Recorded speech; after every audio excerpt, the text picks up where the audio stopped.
It is easy to conflate economic downturns, sometimes labeled as recessions and other times as depressions, as being one and the same.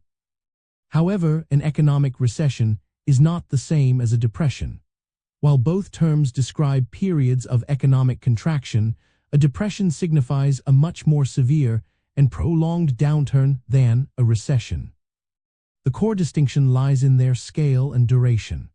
A recession is generally defined as a significant decline in economic activity spread across the economy, lasting more than a few months. In the United States, the National Bureau of Economic Research, or NBER, typically identifies a recession as two consecutive quarters of declining real gross domestic product, or GDP.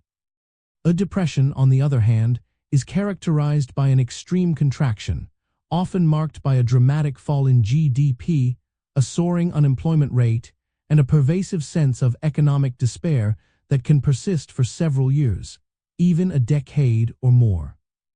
To put it simply, every depression includes a recession, but not every recession escalates into a depression. Think of a recession as a serious economic flu, while a depression is more akin to a debilitating pneumonia. Historically, the Great Depression of the 1930s is the most prominent example, showcasing widespread bank failures, unemployment rates exceeding 25%, and a GDP decline of nearly 30%. Understanding these differences helps us interpret economic indicators with greater precision.